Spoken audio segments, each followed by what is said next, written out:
Olá você que acompanha o Diário do Esporte. Hoje estamos aqui com essa figura.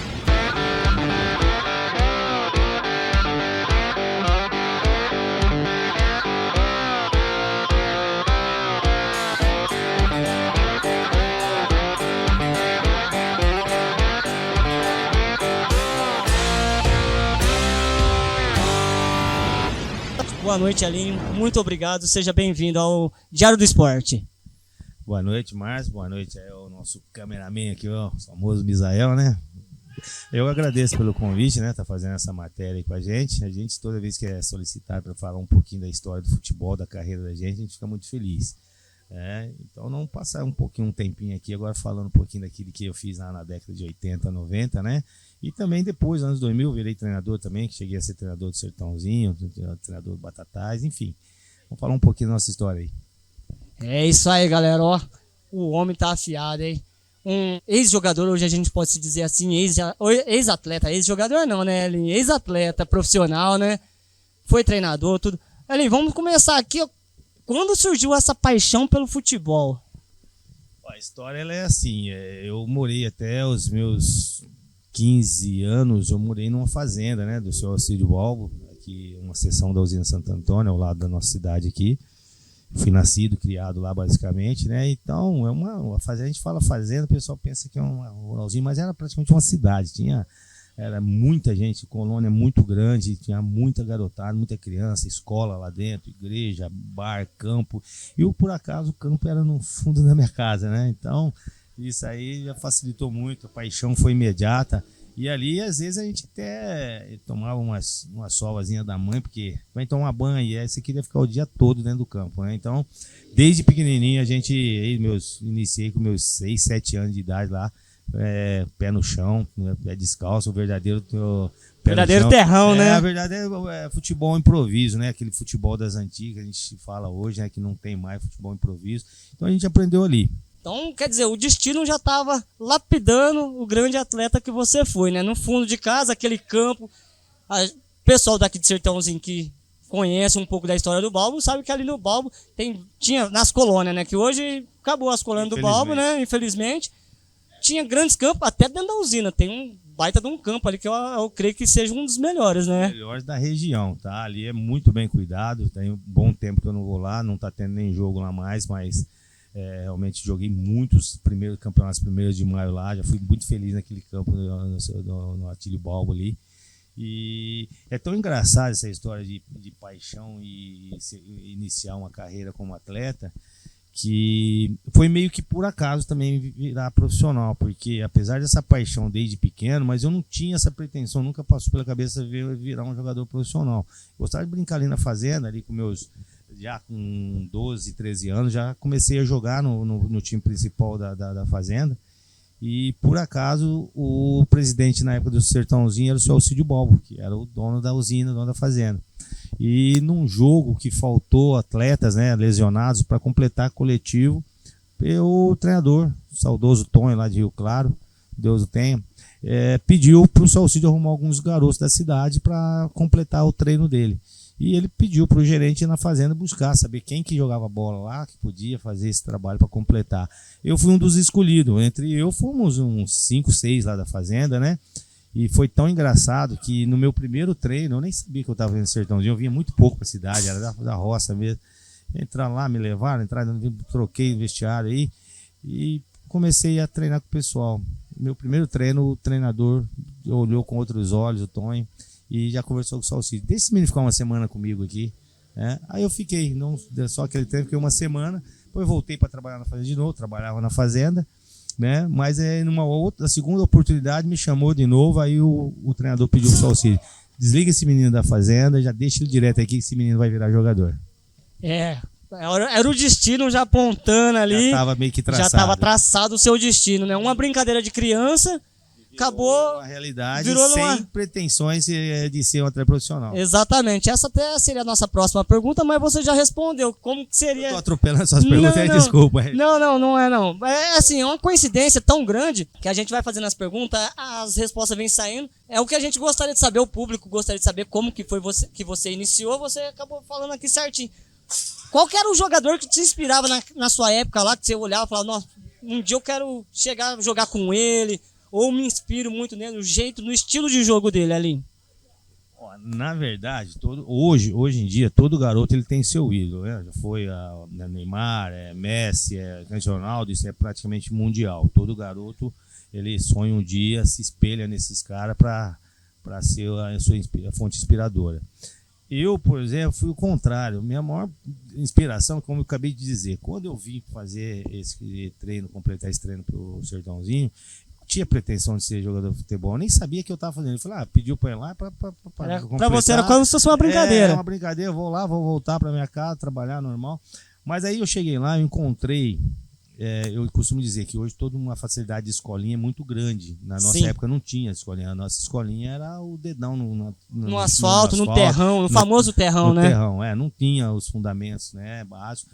E eu costumo dizer que eu fui tão privilegiado que a minha maior escolinha foi realmente essa equipe onde eu me iniciei em 1986, que o time era acima da média. Então a minha maior inspiração não foi nenhum atleta em especial, foi o grupo que me acolheu, porque tinha acabado de chegar um Vidotti vindo do Corinthians, um Maxwell vindo do Palmeiras, um Baronin vindo do Flamengo, né? Só craque.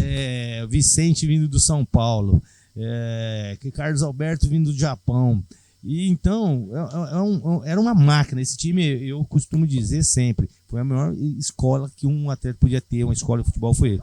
Tanto é que hoje nós temos esse grupo, né? Eu tenho 4 grupos do Sertãozinho que a gente fundou, e eu tenho esse grupo de 86, está praticamente todos os atletas da época, só os que faleceram infelizmente não podem estar com a gente, né? Mas tá Baroninho, tá o Maxwell, tá o Vidotti, tá o Geraldo, Rosemiro, Itamar Goleiro, Alexandre. Olha, a gente vou citar aqui, vai ficar até acabar amanhã. Esquecendo e vai esquecer algum nome, mas você só tá falando de craques também, grandes nomes, viu? Pra você ter ideia, um cara que praticamente quase não vinha na cidade, vinha uma vez por mês no dia de pagamento, tudo. Aí você, de repente, você se encontra dentro dos caras que na época eu nem tinha noção que eles eram. Depois do tratamento deles, eu fiquei sabendo da história, eu falei, caramba, como que os caras me trataram tão bem, né? Me acolheram tão bem, na verdade me acolheram mesmo, e hoje nesse grupo, eles têm um carinho por mim, assim, gigantesco, por eu ter montado, ter reunido o grupo novamente, né?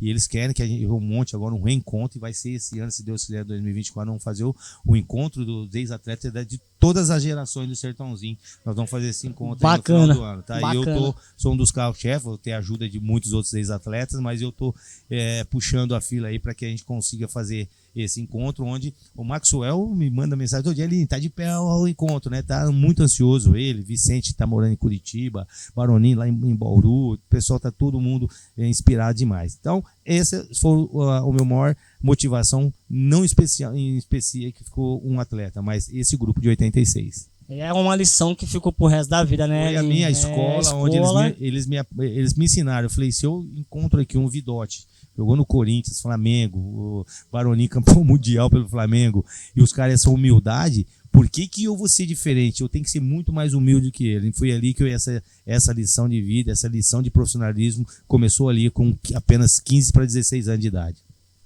Ele muito novo, já com a escola que o homem teve, gente. Olha, falar a verdade, viu? E a gente já citando alguns nomes, você já, como você citou esses nomes de jogadores que você jogou, qual foi, assim, o jogador que você olhou, que você jogou contra, falou, putz, esse cara é pica. A gente fala hoje, né, na gíria do futebol, esse cara é pica, esse cara eu queria jogar do lado dele. Você que jogou com grandes craques, né, com o Cuca, que hoje é técnico também, o Paulo Rink, que é ídolo na Alemanha, né, que se naturalizou alemão, você jogou com você lá no Atlético Paranaense, o Oséias, o Doriva, o Ricardo Pinto, Magno Alves. Foi uma experiência assim, de saber de uma inspiração, jogador que eu joguei contra, né? Na época tinha muito, era muito time bom, era muito time bom. Todas as vezes que a gente se preparava para enfrentar uma partida, e eu vou te dizer, eu tive a grata felicidade durante a minha carreira de muito poucas vezes ficar no banco de reserva, tá? Muitas das vezes que eu ficava no banco de reserva quando eu estava lesionado e estava recuperando, aí eu voltava no banco, mas eu tive a grande felicidade de, por onde eu passei, ter praticamente titular em todos os lugares e em muitos lugares artilheiro das equipes. Então não tem especificamente também um atleta que me inspirava muito, não. Eu lembro muito que eu gostava de jogar contra Ronaldão do Corinthians, o Clebão do Palmeiras, zagueiro, o Antônio Carlos, porque os caras era raçudo, era mal. Eu falei, pô, aí e dobrava a minha inspiração. Então, o Clebão, e não tinha, os caras me jogavam lá na placa de publicidade e na segunda eu ia dentro de novo. Então isso é o que mais me motivava. Vai, Elinho, hoje você vai pegar o... É assim que eu gosto. Ô, gente, pra quem não sabe, acabei até pulando esse pedaço aqui do início da nossa entrevista. O Elinho, hoje, a gente fala um segundo atacante, mas na época ele era um ponta direita, né, Elinho? E pegava, que nem você citou, o Clebão, o Ronaldão. Era 2 armários, né? Os homens eram fortes, hein? O pessoal não deve ter a noção, vendo pela televisão, não tem a noção. Ao vivo de acordo ali, você olha, você fala assim, você tem que olhar pra cima, eu falei, pô, velho, que eu tenho que me virar. E um dos jogos, né, que me marcou, muitos jogos me marcaram, inclusive jogos de título que me marcou, mas tem um jogo que me marcou muito, foi contra o Palmeiras, onde eu fui eleito por unanimidade por todas as áreas, todas as emissoras, como o melhor atleta em campo, e justamente em cima do Roberto Carlos. Então, grande lateral esquerdo. Acho que não é para qualquer um, né? Esse dia eu estava muito inspirado jogando no Ademar de Barros lá em Araçatuba. Eu fiz uma partida assim memorável. O Roberto Carlos não me achava, ele tentava descer, eu me deixava sozinho, sofreu demais nesse dia comigo. Deixar até um abraço pro Roberto Carlos, tá lá na Espanha, né? Na Espanha, aí, ô Roberto, fala alguma coisa depois aí, comenta aí na nossa página aí, falando do Elinho aí, nesse grande jogo que Palmeiras e Araçatuba, né? Com certeza deve lembrar, que foi em 95 ou 96, não lembro o ano exato. 96, um grande time também do Palmeiras, né? Joguei 2 vezes contra essa equipe do Palmeiras, 2 anos, aliás, mas eu joguei umas 5, 6 vezes contra essa grande equipe do Parmalat lá. Rivaldo, Mazinho, César Sampaio, Edmundo... Cafu, grande lateral também, era máquina do time, mas não dava trabalho. A gente dava trabalho no interior, o pessoal caía lá dentro do Ademar de Barros, passava mal na nossa mão. Gente, eu aparenta não, mas eu já tô com quase 40 anos, eu lembro dessa época do Araçatuba, era um grande time, não só Araçatuba, como Rio Claro, o Rio Branco de Americana, América de Rio Preto, era Preto. Grandes confrontos, principalmente quando teve poucos clássicos, mas quando tinha o clássico lá, Bandeirantes, Birigui, Araçatuba, saía faísca. Aí o bicho pegava, né, ali. Foram 6 anos de muita felicidade, eu costumo dizer assim, eu joguei em times de mais expressão, tipo o Clube do Remo, é uma equipe de massa, como se fosse Corinthians e Palmeiras lá, Remo e Paysandu, é a mesma coisa, semana de repar lá o clássico, a cidade paralisava, eu joguei lá, eu fui campeão em cima do Paysandu, com quase 70 mil pessoas no Mangueirão, mas o Atlético Paranaense, os fanáticos, eles empurravam a gente, nós fomos campeão das 4 fases no Campeonato Brasileiro de 95, mas a equipe que ficou realmente marcada no meu coração, eu virei cidadão araçatubense pelo carinho que o torcedor tinha comigo, era assim, era uma sensação. Eu voltei lá o ano passado, depois de quase 30 anos, e o pessoal me reconhecendo, me pedindo autógrafo na rua, foi muito prazeroso e é um clube que eu vou levar pro resto da minha vida no meu coração. Como você citou, Remo e Atlético Paranaense, um jogo que eu acho que tá na sua memória. Remo e Cruzeiro, Brasileirão, Mineirão, 4 gols do Elinho e um passe pro Cuca fazer o 5º. 5-1 pro Remo dentro do Mineirão, né, Elinho? Foi uma tarde também de muita inspiração, né? Não é todo dia que um atleta faz 4 gols e dá assistência para mais um, né? Participando dos 5 gols diretamente. E foi uma tarde muito feliz, uma tarde de domingo muito feliz. Inclusive foi na época, tinha o Léo Batista no Fantástico, né? Que foi eleito o gol e jogada mais bonita da rodada, né? Então, momentos marcantes. Falando de gols marcantes, teve esses 4 gols. Lembrando que no mesmo campeonato 94, nós ganhamos de 1-0 do Cruzeiro lá em Belém e eu fiz o gol de cabeça, com essa altura de 1,69, fiz o gol de cabeça no Dida. Então o Dida foi minha vítima aí 2 vezes aí no Campeonato Brasileiro, né? E nesse jogo de 5-1 também, eu fiz 4, o Cuca que hoje já acertou no Atlético Paranaense, né? Um grande parceiro da gente. Eu dei um passe para ele fazer um gol também. E era o Dida também, o goleiro. Já era o terceiro goleiro da seleção. Já era o terceiro da seleção, exato. E falando em Atlético Paranaense, também jogou numa grande seleção, o Atlético Paranaense de 95, né? Foi campeão da Série B, como você mesmo falou, foi conquistando os 4 módulos, né, naquele ano de 95, com uma grande equipe, o Zéinha da Bahia, Paulo Rink. A gente se fala pra gente todo dia nos grupos também lá. O Tico Mineiro foi campeão da Libertadores, depois pelo Cruzeiro. O Luiz Eduardo foi capitão do Fluminense, do Grêmio. João Antônio do Grêmio. Júlio César veio do Fluminense. Enfim, o time era muito forte, velho. Então ali você tinha que brigar, comprar de comida todos os dias pra ter um lugarzinho na equipe. Senão nem no banco você ficava. E esse ano de 95 foi onde o Atlético Paranaense despontou realmente pro futebol brasileiro da primeira divisão. Logo assim, vocês conquistando um acesso, né? Eu acho que também jogar um Atletiba é muito duro também, né, Elin? Aí, por que pareça, nós somos no penúltimo jogo, nós somos campeão já, em cima do maior rival, que é o Coxa Branca. O famoso Coxa Branca. Então, mas aí a gente comenta até hoje no grupo, né? Nós estamos também 4 grupos do Atlético Paranaense e um episódio do ano de 95, e a gente lá comenta que esse sucesso hoje do Atlético Paranaense começou com a gente lá em 95. Exato, é por isso que eu te fiz a pergunta, né? De 95, exatamente, onde começou tudo, né? Até 95, anterior, o Atlético Paranaense era um dos clubes que mais devia no Brasil. Era um que tinha mais dívida trabalhista com atletas, falava em atleta de expressão não ia, porque sabia que não pagava ninguém, tá? Não estava com estrutura muito precária. E foi bem o ano que o novo presidente fez essa revolução, o senhor Mário César Petralha, assumiu, e eu havia acabado de fazer esse campeonato brasileiro maravilhoso pelo Remo. Aí eu tive proposta do Vasco, eu tive proposta do Santos, do São Paulo, 2 times do Japão, e acabou que o Araçatuba, que negociava meu passe, acabou que me emprestando para o Atlético, e eu não queria ir porque eu sabia da fama. E veio o diretor me buscar, eu não acertei. Na semana seguinte veio o presidente, veio de jatinho até Araçatuba, fomos na churrascaria, me prometeu, mudou a partir de agora no meu mandato, vai receber, novo conceito, o Atlético vai ser time grande. Ele conseguiu me convencer aí, e eu fui muito feliz nessa ida mesmo lá, um título brasileiro não é toda hora que acontece, né? E ele tratando-se de jogar com essas feras todas que eu citei aqui agora, e nós somos campeão das 4 fases, não era pontos corridos na época, era por fase, nós somos primeira fase campeão, segunda fase campeão, terceira, era mata-mata, né, antigamente. Exatamente, então foi uma passagem realmente grandiosa e muito prazerosa também, fora que a cultura de Curitiba, dos curitibanos lá também, a gente conheceu uma cultura que nem parece que é do mesmo, outro mundo, né? Brasil, país de primeiro mundo. Ô, Elin, qual o jogador mais resenha? Aquele cara que você chega, não tem como você ficar triste, é o cara que levanta o astral do grupo, aquele mais resenha, gosta de sentar, conversar, contar piada. Com certeza você deve ter pegado vários, mas um que te marcou ali, que você olha e fala, não, esse é resenha. Olha, rapaz, tem bastante. Dentro dos bastidores, dentro das 4 linhas do vestiário ali, rapaz, vocês não têm noção do que acontece, velho. Eu próprio era um que eu gostava de sacanear pra caramba os caras, velho.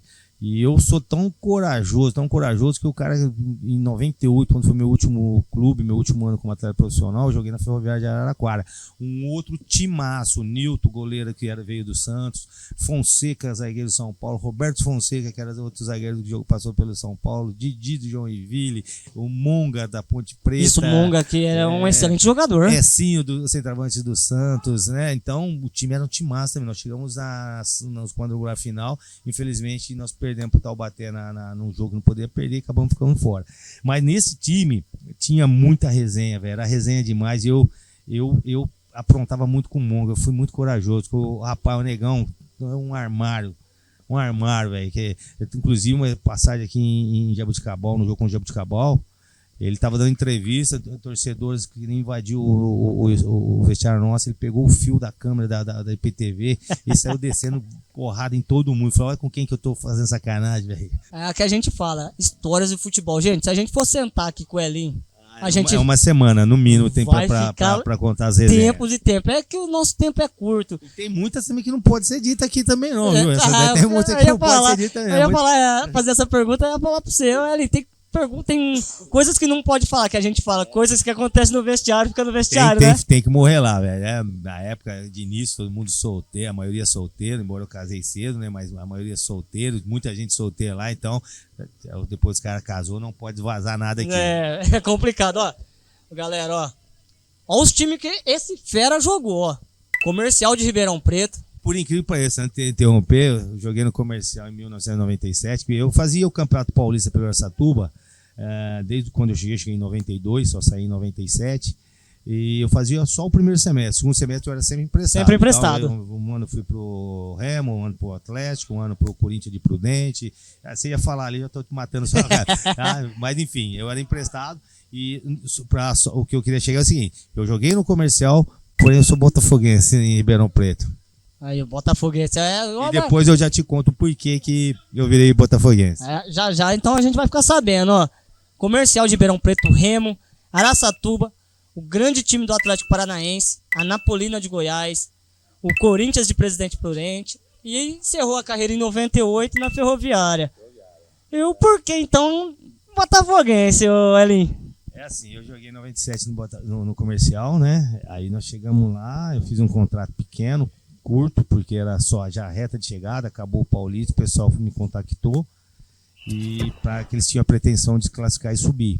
E eu fiz 5 jogos apenas, aí no último jogo contra a Francana, nós empatamos em casa, não conseguimos o acesso. E aí acabei que não recebendo a segunda parte que era muito comum na época. Hoje, graças a Deus, para os atletas aí, tem respaldo jurídico aí, e tá mais difícil de ter calote, né? Mas na época era muito normal. E, bom, enfim, não recebi, mas tudo, vida que segue. E aí o Botafogo, assim, já foi agora recente, virei botafoguense. Inclusive, eu saio daqui para assistir jogos aí em Santa Cruz direto. Porque eu fiz o curso em 2018, o curso da CBF Academy, né, para treinador, módulo B. E lá é obrigatório. Foram 12 dias de curso, de manhã, das 7 da manhã às 7 da noite, bem puxado mesmo. E ao término do curso, eles me davam as tarefas para fazer, que era obrigatório você ter algumas horas de... Tipo, daria para fazer essas horas em 3, 4 dias. Um estágio, né? Estágio. Você tinha que preencher formulário, esquema tático de jogo, e você tinha que fazer em alguma categoria de base, em qualquer time que você conseguisse. E eu, através de um amigo, tentei o Botafogo. Poxa, aí como eu fui recebido no Botafogo, vocês não têm ideia. Eu não conhecia ninguém lá, o Chechel, um forte abraço pro Chechel, que na época era o supervisor do clube. Elinho, tá em casa, sinta à vontade, escolhe a categoria que você quer fazer, você fica o tempo que você quiser. Inclusive, eu ganhei fiz uma amizade tão grande lá que eu fui um dos poucos integrantes de fora, não fazia parte do clube oficial, que ganhou uma camisa do acesso do Botafogo, né? Que foi edição ilimitada. E eu fui presenteado através de um diretor para isso. E aí eu escolhi fazer o meu estágio, essa observação de jogos e treinos, com o Fernandão, que na época era o treinador do Sub-20. E foi muito proveitoso. Eu ajudei ele bastante lá, porque contra o São Paulo, no quadrangular final aqui, eu fiquei lá em cima, no camarote, fazendo o scout para ele. Levei no vestiário no intervalo do jogo, foi muito proveitoso. Ele acabou acertando as falhas que eu detectei lá de cima. Então, tanto é que o pessoal tá tentando me levar para ficar como treinador direto lá na categoria Sub-17. Acabou que o treinador da Sub-17 era genro do presidente. E eles queriam que vou até falar o nome, Samuel, não é segredo para ninguém lá, que o Samuel fosse auxiliar do Sub-20 e eu assumi, mas o Samuel não quis. Aí acabou não dando certo. E quando atleta, era um dos clubes do interior que eu sempre tive vontade de jogar, e tive perto por 3 vezes para acertar e acabou não dando certo. É isso aí, ó. É isso que a gente fala, a gratidão, né? E a pessoa tem que ser humilde, ser o mais ser humano possível. Jogou no maior rival do Botafogo. Foi recebido de braços abertos lá, né, Elinho? Pelo maior rival, pra você ter ideia, né? Foi assim, coisa que eu chegava, jantava junto, o pessoal me convidava para ir de ônibus junto com eles para fazer jogos fora de Ribeirão, né? Eu ia no ônibus com todo mundo, me deram o uniforme do Botafogo para acompanhar, fazer o acompanhamento. Então foi recebido realmente uma gratidão muito grande que eu tenho pelo Pantera de Ribeirão Preto. Falando de categorias de base, como você mesmo já citou, foi técnico do Sertãozinho da base, né? Elinho, qual é a maior dificuldade do Sertãozinho manter uma equipe de base? Ó, eu falei para você, eu tenho um canal esportivo também, Web TV, né? E eu bato sempre nessa tecla, sempre que possível, tá falando Sertãozinho, eu bato muito nessa tecla categoria de base. E ontem o debate foi com o Eliezer, que é o diretor mais novo, recente da categoria de base do Sertãozinho, e eu foquei muito as perguntas em cima da categoria de base para dar uma fortalecida e uma motivada para isso. Eu tive o convite no diretor, o Dair Lima, na época em 1995, para assumir o comando técnico do Sub-20 Sertãozinho. E para você ter ideia, o trabalho foi tão bom, de início, né? Eu substituí o Aguinaldo, que foi o goleiro aqui, ficou 5 anos jogando no Sertãozinho também. O Aguinaldo estava saindo e eu substituí. E eu consegui formar uma equipe praticamente com atletas todos de Sertãozinho. Daqui da cidade. Eu tinha no máximo 4 ou 5 atletas da região aqui de Ribeirão, Pontal, se não me falha a memória. E nós fizemos uma campanha assim fantástica, tá? Montei uma equipe formatei uma equipe que era ali tirar dali no mínimo de 25 atletas, no mínimo 15 tinha condições de passar integrar o profissional na sequência. Só que nesse percurso que estava um trabalho bem desenvolvido, nesse período caíram 3 treinadores da equipe profissional e o time estava em último lugar do profissional. Em 1995, todo mundo já tinha jogado a toalha, né? Passou o Edson Sora, foi dispensado, depois o Roberto Fonseca e depois o Carbone, o último. E eu assumi o lugar do Carbone, interinamente, não ia nem pro jogo. Eu tinha 5 jogos para fazer. O Taquaritinga, depois, quarta-feira, contra o Botafogo aqui, empatamos 1-1. Fui em Franca, ganhamos de 3-1, eu com um jogador a menos, o Barrinha, que é lateral esquerdo, jogou na ponte, foi expulso no primeiro tempo, um jogador a menos, ganhamos 3-1. Fui a Olímpia, ganhamos 3-0. E depois, com chance de classificar aqui, ainda nos perdemos de 5-2 do Mirassol. Mas já não tinha mais nenhuma possibilidade de descenso, tinha possibilidade de classificar. Esse jogo contra o Mirassol, eu tava no estádio. Nossa, que raiva que eu fiquei. O Xuxa fez só 3 nesse jogo. O Xuxa... Xinguei tanto ele. Ô, Xuxa, xinguei tanto, Xuxa. Muito bom jogador. Xinguei tanto, Xuxa. Que raiva como que é esse jogo, viu, Elinho? Ele vestia a camisa do Mirassol, ele se transformava, porque ele teve passagem por muitas outras equipes e não rendeu o tanto que ele rendia no Mirassol. Parece que a hora que ele vestia a camisa do Mirassol ali, ele se transformava, né? Ele encorpava o Mirassol. Você não tem mais aquela vontade de ser treinador, Elinho? De assumir alguma equipe? Como você mesmo já tem a licença B, né? Licença B, me permite categorias de base, né? Eu preciso fazer a para profissional. A gente tá pensando aí, né, no futuro bem próximo, tentar fazer a licença A novamente, acrescentar isso no currículo e tentar alguma coisa. Apareceu algumas coisas aí para mim, né? Inclusive o clube do meu coração nessa turma me fez o convite, mas a gente estava voltando de uma pandemia, o meu comércio estava fechado, ficou fechado mais de 1 ano, então a gente estava reestruturando de novo. Eu achei melhor não sair nesse momento, agradeci muito o convite, né? Era uma chance de disputar a Bezinha lá, que estavam voltando naquele ano, através do empresário do Alexandre, né? Que veio do Emirados Árabes, montou, me fez o convite, porque eu fiz uma visita, ele me convidou para fazer uma visita, eu cheguei até lá, conheci o projeto, alojamento, a proposta, muito interessante, mas infelizmente eu não pude sair nesse momento. Depois eu tive também uma conversa com o presidente da base do Botafogo, isso já foi o ano passado, no início do ano passado, para assumir, ele queria que eu assumisse uma das categorias da base lá, né? Mas aí a logística para mim não ficou legal, então por poucos detalhes a gente não conseguiu acertar no Botafogo também, né? E eu tive outra proposta, Marabá, de Belém Pará, eu estava com um filho mais novo ainda, então achei por fim ainda não me aventurar muito por aqueles lados. Mas eu espero aparecer uma oportunidade aqui por perto ainda assim, a gente sabe da competência da gente estudou bastante, a gente estuda bastante futebol, né? E quem sabe aí no futuro bem próximo a gente pode assumir alguma categoria de base ou até mesmo uma equipe profissional. Isso que é o principal. Como você mesmo falou, você tem sua web TV, seu canal no YouTube lá. E você tem a sua escolinha de futebol, o primeiro passo.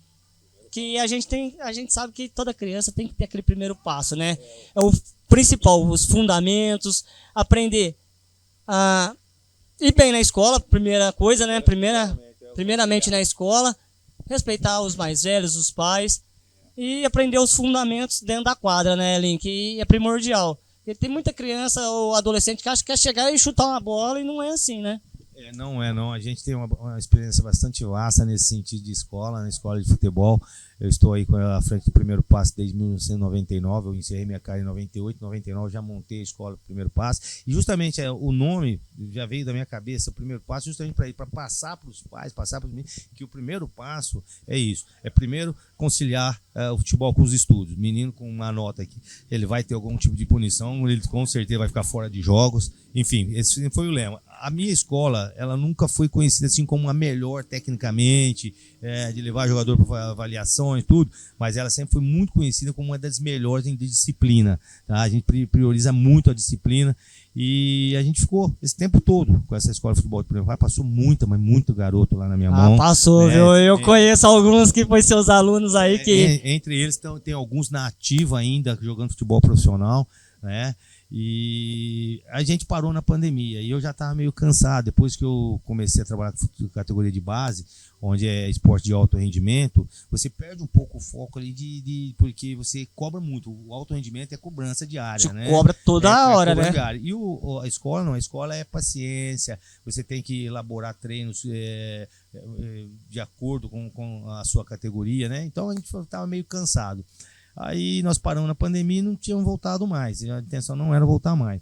Aí eis que vem Neto. O Neto chega, vovô, dá aula pra mim, vovô. E todo dia fala, o ano que vem. Eu falei, vai esquecer, né? Aí no ano que vem chegou. Vovô, você falou que esse ano você ia dar. Pô, vai o Elinho. Aí no final do ano passado a gente voltou novamente com a escola do Primeiro Passo, né? Nós estamos aqui no antigo Corintinho agora. Esses 20 anos nós ficamos lá na. Passa o endereço aí, o pessoal quiser te procurar, vai ficar. Vai ser bem-vindo aqui, viu, gente? Com certeza. Olha, vai aqui... ter um dos melhores treinadores aqui. Não é porque eu tô do lado dele, não. Porque o cara entende, viu? Eu falo com prioridade que eu tive 2 grandes amigos. Vou até mandar um abraço pra ele. Que ele é até padrinho de casamento meu, o Mário. O Marião? E eu sou padrinho de casamento dele, né? Beleza. Compadre então, 2 vezes. Compadre 2 vezes. E o irmão dele também, o Marcelo, que agora vai ser papai também. Parabéns, Marcelo. Então eu posso falar com prioridade que eu conheço o trabalho do Elinho, que era lá no Jamaica, né? Agora tá aqui no São João, né? É a Avenida Nossa Senhora Aparecida 408, aqui ao ladinho do Poço Ceval, né? Já fazia propaganda do Poço, quem sabe sai um merreca também pra nós. Né? Quem sabe faz aquele merchanzinho, né? Ao lado do Poço Ceval aqui, é o antigo Corintinha, né? O Corintinha também tem uma longevidade grande em termos de escola, de quadra de esporte na cidade, né? Uma das pioneiras também, e a gente tá aqui, arrendou o espaço aqui, então o nosso trabalho aqui. Ô, gente, ó, campeão estadual, ó, paulista, Série A2, com Araçatuba em 1994, artilheiro, né? Artilheiro da competição, juntamente com o Marcão, meu companheiro de ataque, o Marcão lá de Valinhos, fizemos acho que 18 gols cada um na ocasião. E o Campeonato Paulista A2, A3 é pedreira, né? hein, gente? Hoje, jogador com 8 gols é artilheiro da competição. Exatamente, ó, campeão estadual pelo Remo, também em 1994, e artilheiro do time com 8 gols, né, Elinho? Eu fui artilheiro aí no Brasileirão, só que no estadual o artilheiro foi o Alex Dias, que jogou no São Paulo, Fluminense, Portugal, e esse título em cima do maior rival, Paysandu, 2-0, Mangueirão com 70 mil pessoas, 2 gols dele, 1 assistência minha. Campeão brasileiro da Série B pelo Furacão de 95. Uma grande equipe também, né, Elinho? Oséias, Paulo Rink. Exatamente. Não tinha como dar errado. Não tinha como dar errado, né? Nós passava o trator em cima de todo mundo que chegava na Arena da Baixada lá. Era como um rolo compressor. O primeiro tempo já tava 2-3-0 pra gente. Aquela antiga Arena da Baixada, aquele murão do lado ali, era um verdadeiro caldeirão também, né? E aqui em falar de torcedor, porque os fanáticos, o título lhe cai bem. São realmente fanáticos. A gente... Tanto no Remo quanto no Atlético, a gente jogava, treinava, treino físico com 300, 400 pessoas dentro do campo, assistindo treino físico. Você viu, ó, treino físico, isso na década de 90. Hoje estão com mimimi do caramba, infelizmente, né, o futebol teve umas mudanças aí que não são benéficas, né? O torcedor não pode mais acompanhar seu clube de coração nos treinamentos, reportagem não pode mais entrar dentro de campo, o negócio, vamos fechar. Não tinha nada disso na nossa época. E um acesso com o nosso touro dos canaviais, né?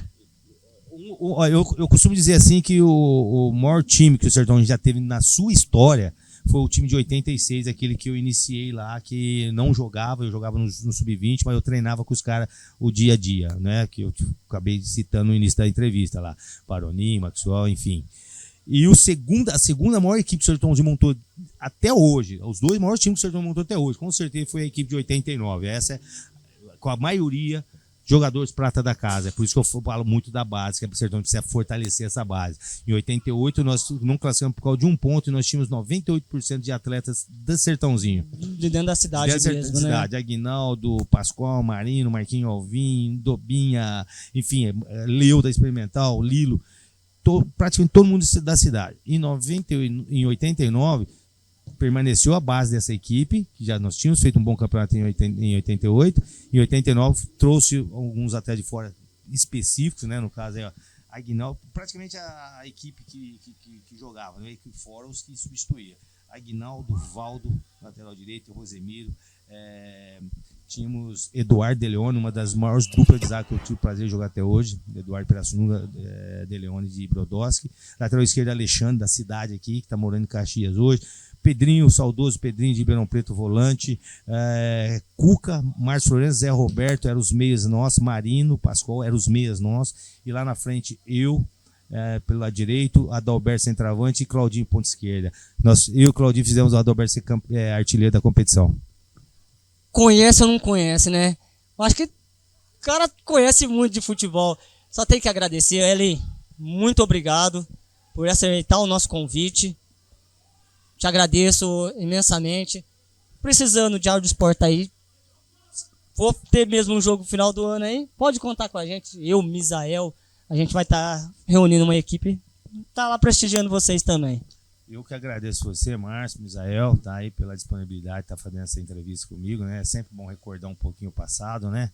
E realmente pode ter certeza, eu costumo fazer algumas atividades aqui, né, na cidade. Às vezes eu sou convidado para montar equipes de Master Sênior para fazer joguinhos de aniversário, Batatais, Brodowski, aqui em Pradópolis, já fui várias vezes, que o Hernando me faz o convite, e agora a gente está montando. Nós já fizemos um encontro dos ex-atletas, mas foram poucos atletas, foi só o da região, lá em Brodowski o encontro. Esse nós queremos fazer grandioso, com todas as décadas que passaram por aqui, e vai ser um evento maravilhoso. A gente vai tentar pegar o Fredericão para fazer esse evento no Fredericão, tá? E vocês com certeza vão estar presentes com a gente lá.